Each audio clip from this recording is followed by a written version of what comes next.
I'm Pauline Sameshima. I'm Canada Research Chair in Arts Integrated Studies, and my work is in using the arts to enhance research, collection of data, analysis of data, and then also in sharing the findings.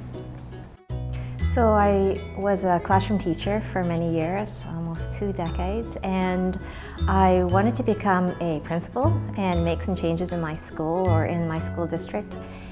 But I didn't have the seniority, and there were a lot of people ahead of me who were very well qualified, and I knew that I wasn't going to be able to get a school to change to the way I wanted to have it run. And so I thought that I'd do my PhD and then I'd sort of jump the line in a politer way. And when I was at the University of British Columbia, I ended up writing a novel for my dissertation, and I was so in love with writing and researching that I didn't go back to the class. But I've always been dabbling with arts, and I have to say my parents have been really influential in my life because they're very creative, and they're not like fine artists, gallery kind of artists. They're really functional artists. So my mom would sew all the costumes for me when I was dancing as a kid, and my dad would always be making all sorts of contraptions around the house that were efficient. So I think I'm really interested in functional art.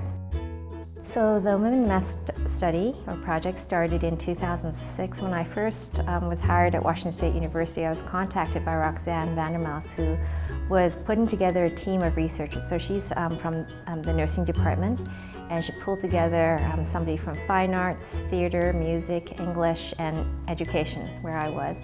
And we sat down together and thought about how could we do an interdisciplinary project that had us all looking at the same data, but from different perspectives and different lenses. And that's really where the model is called Parallaxic praxis that I use now. And Roxanne and I worked on developing this framework. And since then, I've used it in many other projects and have further developed it with Patricia Marhouse.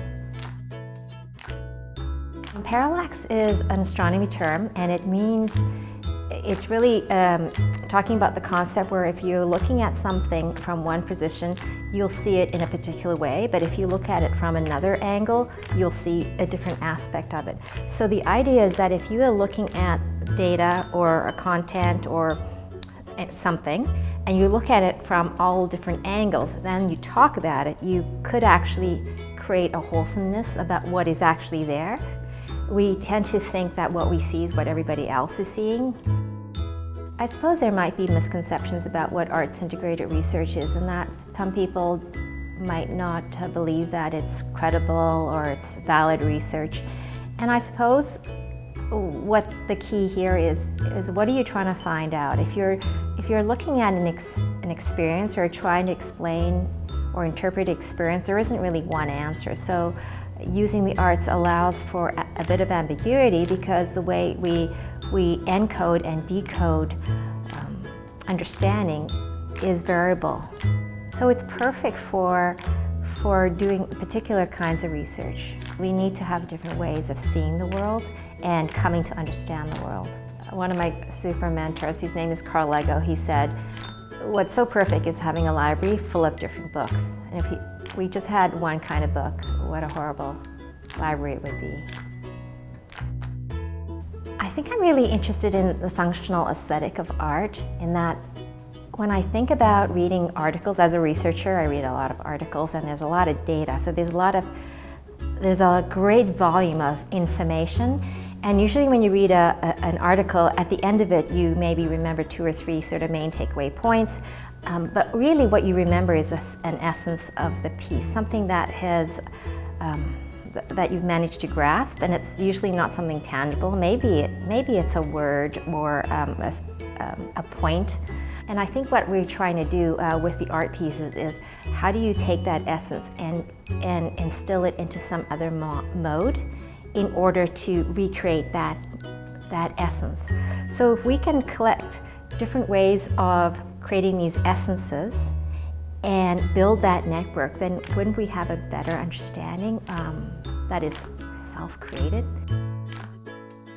The focus of my research really is on well-being. I'm really interested in the sustainability of people, and I work with Dr. David Greenwood and he's the director of the Center for Place and Sustainability Studies. And we always joke about, he's interested in the sustainability of place, which he is, and I talk about how I'm interested in the sustainability of people, and so together we're hoping that we can make a difference.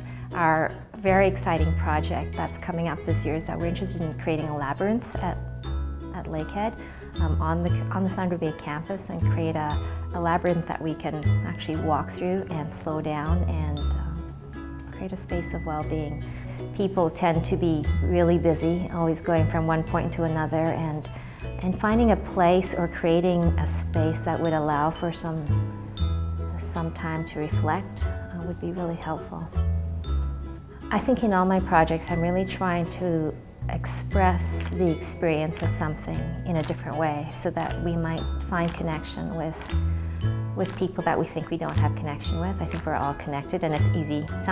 It is cliche to say we're all connected, but truly we are concerned about the same things. I suppose as a researcher, I would like to think that I contribute in some way, but I think it's really difficult to think about doing that. I think I just want to concentrate on small things in local places and try to do things that are close to me. So I'm really enjoying working with interdisciplinary teams that are local and doing things with friends that have similar passions. For more information on Arts Integrated Studies, please contact Lakehead University, Faculty of Education.